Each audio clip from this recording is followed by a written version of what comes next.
We had already been questioned 3 separate times by the Bohemian Club's security, Secret Service, and Sonoma County Sheriff's Department. To evade discovery, we decided to try for one of the more remote areas of the camp, according to our map, the most southerly side, and a lookout point, an observation deck over the Russian River.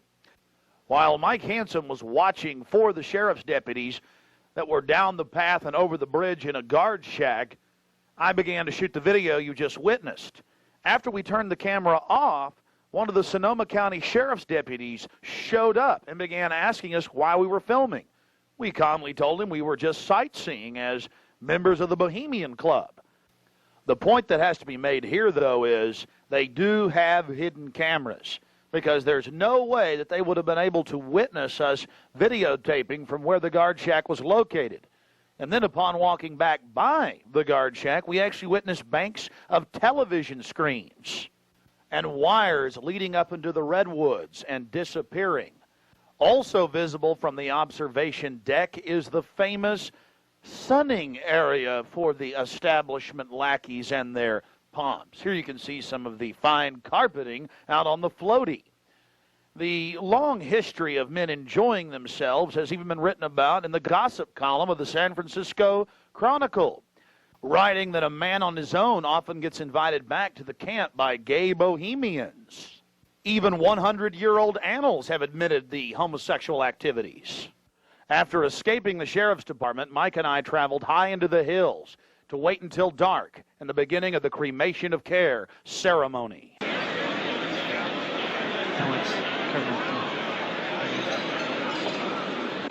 Before the cremation of care, all the Bohemian Club members begin a massive feast of revelry. He's so pissed off at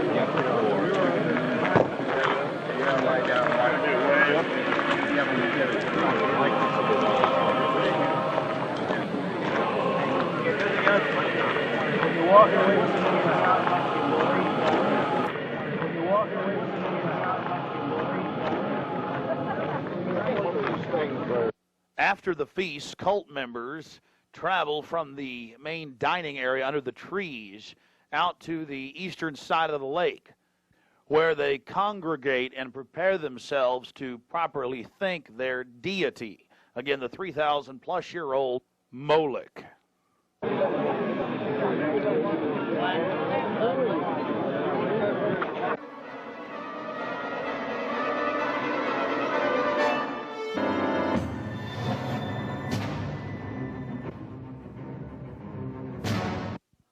The occult activities are coming up. And then after the actual ritual, we're going to give you some more of the history surrounding it. But first off, I wanted to draw your attention to the program that was given out to the spectators or the viewers. I guess an occultist would call them novices, who actually watched as the priest and their supporters engaged in this ancient rite. Now, you're looking at a little demon called PJ that was on the front of the actual program. It's kind of an Hieronymus Bosch style. He's got a little broom and a dustpan, and he's sweeping something up.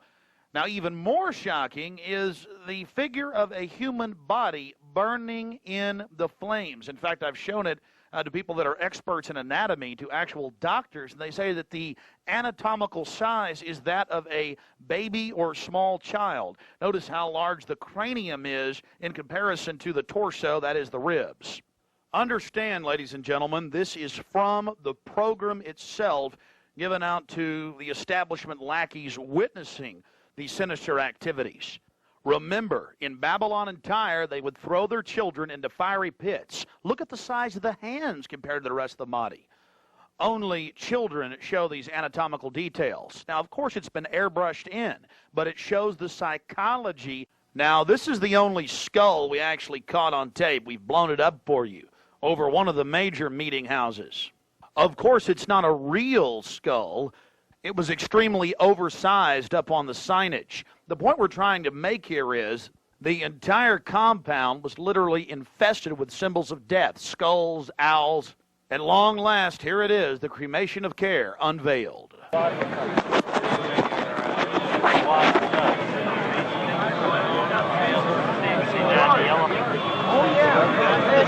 warming up? Let me get your foot. Try to keep it covered up. As we sat there in the darkness, not knowing what we were about to see in the gathering crowd, suddenly, across the small lake, we saw a carriage with men in black and brown cloaks, robes, in front and in back, bearing a bound body. Remember, it was a hidden camera and at somewhat of an angle.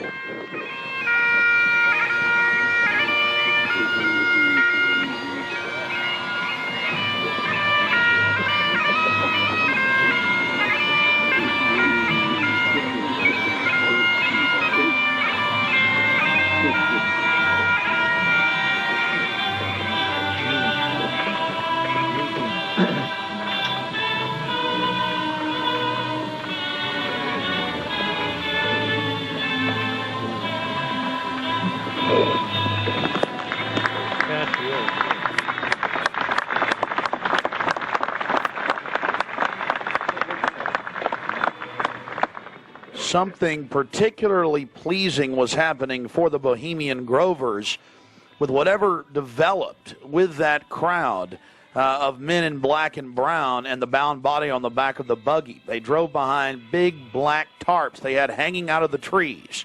There was lots of smacking on lips of in bizarre enjoyment by the crowd. We still haven't made out exactly what was going on, but that a real sacrifice may have actually been developing according to some occult experts.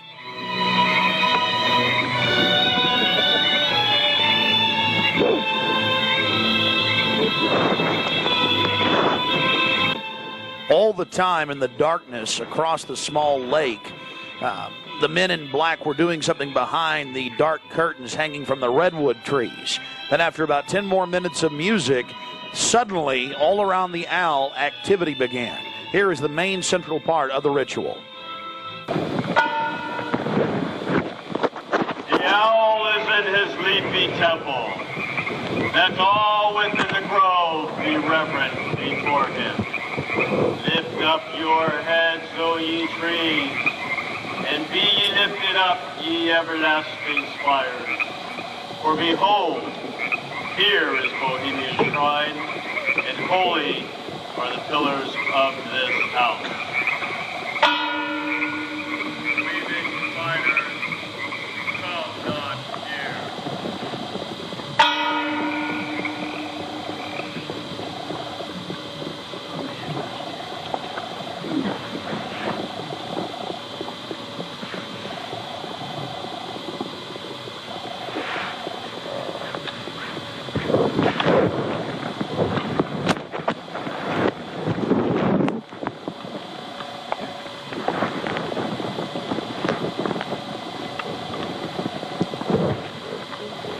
Hail, Bohemians, with the ripple of waters, song of birds, such music as inspires the sinking soul, do we invite you into midsummer's joy.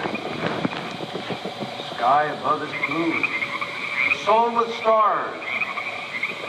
The forest floor is heaped with fragrant drift. Evening's cool kiss is yours. The campfires glow. The birth of rosy fingered dawn.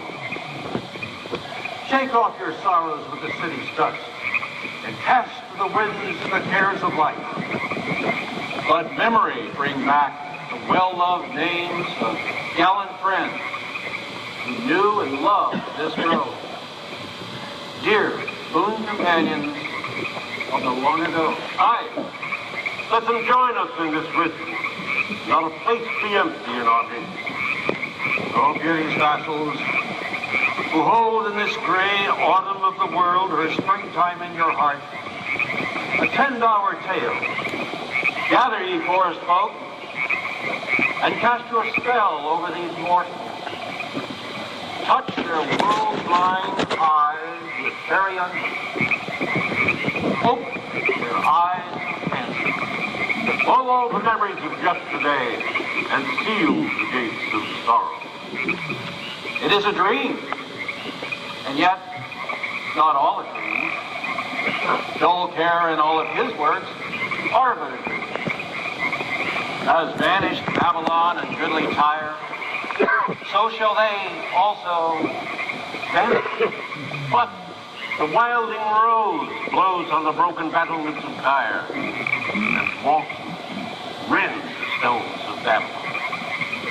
For beauty is eternal, and we bow to beauty everlasting.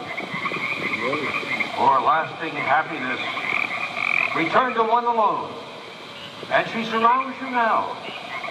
Great nature, refuge of the weary heart, and only balm for breasts that have been bruised. She hath cool hands for every favored brow, and gentlest silence for the troubled soul. And the counsels are most wise. She healeth well, having such ministries as calm and sleep. She is ever faithful. Other friends may fail, but seek ye her in any quiet place. Smiling, she will rise and give to you her kiss. So must ye come as children.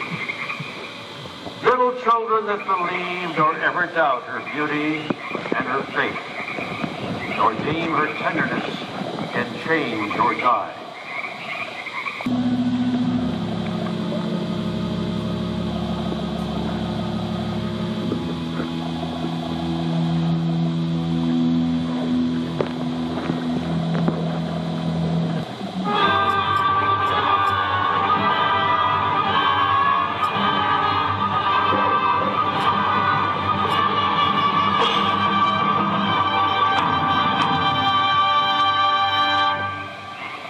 Bohemians and priests, the desperate call of heavy hearts is answered.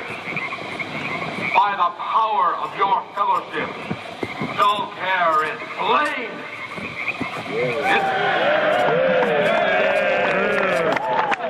His body has been brought yonder from the funeral pyre to the joyous pipings of a funeral march. Our funeral pyre awaits the corpse of care.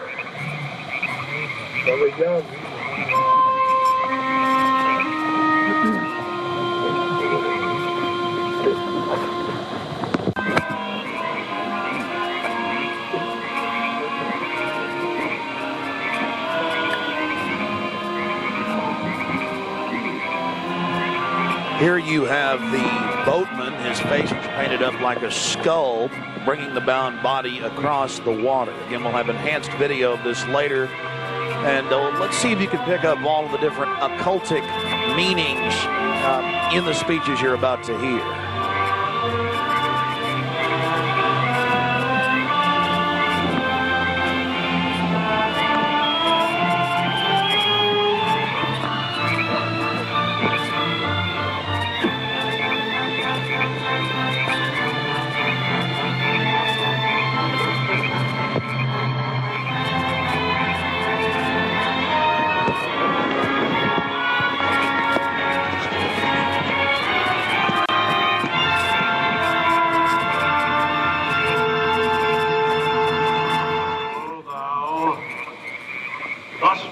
Across the shadowy tide, and all the ancient majesty of death. Dull care, arch enemy of beauty. Not for thee the tender tribute, or the restful grave. Fire shall have its will of thee, and all the winds make merry with thy dust. Bring fire!